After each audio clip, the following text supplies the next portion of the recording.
Okay, thank you. I'll start again. And this is like a little bit more low-tech. Hubert again, and it's essentially a little bit about the results of what I did with a couple of people here at the hackathon.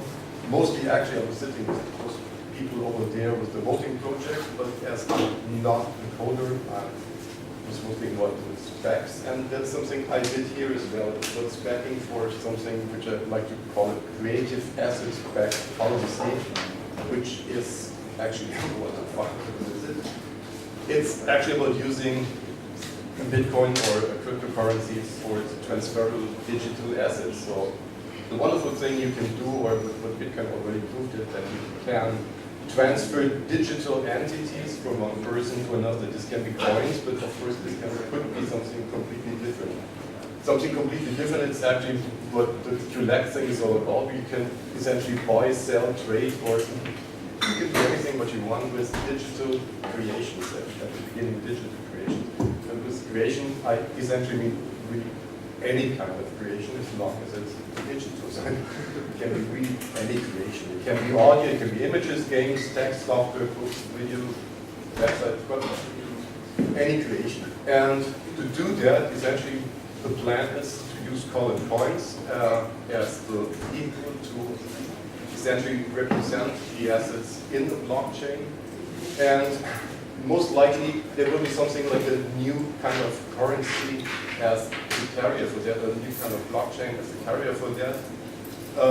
Because to do things like that, you need something like a unit of account as an example. And essentially what was going on here is that it's like really lots of people are here who know a lot about Bitcoin and blockchain. A little bit about stacking what can go in there. First thing was, I was a little bit amazed that one of the questions coming up was like, okay, why do it on a blockchain anyway? And it's a really good question because why do it? And actually there are a couple of reasons for that. I started working on something like that a couple of years ago. We tried it with essentially an SQL-based e-commerce system. Unfortunately, systems like those, they don't scale, not in the kind of way you would need for a service like that. The wonderful thing with a blockchain-based approach is that you essentially get programmable money. So you can do something. I was sitting together with somebody who said, hey, you could do that with any standard system as well, like routing the money to the creator and what's on. You can do it, yes, but it's horrible to do that. And it can be something, become something like a distributed application. But what the hell? Okay, what are the pros and cons for doing something like a new blockchain? Because if you look at Bitcoin talk, you know, there are like 160,000 new altcoins and altcurrencies, and if you're not coming from the altcoin universe, some of them might sound a little bit crazy to you. So maybe there's a reason to do it or not. So the reason to do it, of course, the big plus is it can be something like an internal unit of account, which makes things definitely easier for everybody involved in the system. And you have something like a dedicated blockchain, which can be used as a metadata data store. Because one of the most important things is that if you do something like handling crypto assets, they're mostly about metadata. The rather unfortunate thing, of course, is if you do it not in the Bitcoin blockchain, that definitely any of those new blockchains that are caching power, so it can get a little bit dangerous.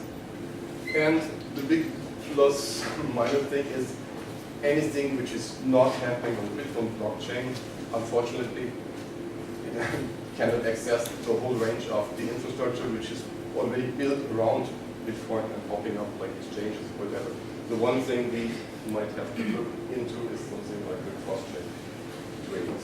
Okay, so if you really want to do something like an alternative chain, so if I'm the fugitive of the Bitcoin blockchain, and this guy looks a little bit like horse, no, I guess. If I really want to flee this kind of blockchain, there are a couple of different concepts already out there. So if there are kind of lots of Mickey Mouse blockchains out there, they're essentially inherently not really secure. They're like huge things like the Dogecoin. I don't know if it's secure or not. There are lots of things with proof of work, which often work, but obviously works, but it's maybe kind of expensive. And one of the interesting things at the Inside Bitcoins conference in Berlin was that after a panel of two miners, somebody asked, so if Bitcoin would be started today, would it be like proof of stake or proof of work? And the miners saying, well, it would be proof of staking most likely.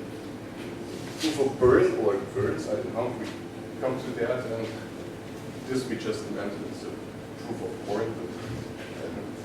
So maybe it goes into a direction like proof of stake because it's green energy or green whatever. If you use something like proof of stake, you have some kind of a problem. Easy to do it like a hybrid system with like Peercoin is doing, so you have proof of work in the beginning, and the coins are mined, and the other version is doing something like a pre-mine. The pre-mine is not everybody likes that, because even with the Bitcoin, there's people saying, whoa, whoa, whoa, whatever, you know, there's like many people who invested first are like hyper rich with Bitcoins, and everybody else is just coming later. So one question which always arises is like, okay, what's the fair distribution? And it seems like there's no really good solution in terms of using technology, because maybe some of you guys heard about the counterparty concept with the proof of burn, which I prefer. This, it's a really interesting concept, by the way, but if you apply it for something like building up a new infrastructure or building up a new project which should support itself, then it's actually a proof of burns, because the idea is you send money, Bitcoins, to an unspendable address. In this environment, you send the Bitcoins to an unspendable address, and you get the new currency in return, which in case of counterparty led to a really strange phenomenon that they received something like the equivalent of 2-point-something million dollars to the unspendable address, and they were asking for donations, and they got like $2,400 in donations. So I don't know if this is really a sustainable concept. So one thing to look, or what we're looking into, is essentially trying to find a model which uses either a foundation or a cooperative or bearer shares to use the influx of money to get something really done.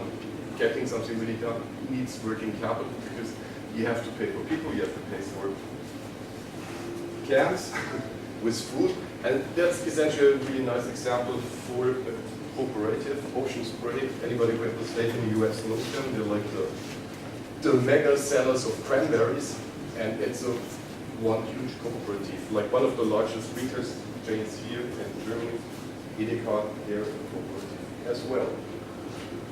Okay, another thing which came up in discussion is like, okay, is it like unlimited money, or is it like, is there something like a ceiling? Bitcoin has a certain ceiling, and it works really well for Bitcoin, but if the idea of the currency is having something like a unit of account, maybe the deflationary aspect is not really good, because like the first things which are issued will increase rapidly in value, and everything which is coming later, so okay, maybe we just put it on another platform. So the basic idea, I don't know if this is viable or not, maybe that's something I should discuss. Okay, this I should discuss with somebody who's more like coming from the economic side, is looking at something that there's something like Ripple is doing. There's a monetary base which is in the open, which is used, and this would be then backed by the incoming value of the created assets, and there would be something like a monetary reserve which would be released by. Again, that's the question of the cross-chain trading, with definitely some help from Benito, and I guess the minute is over.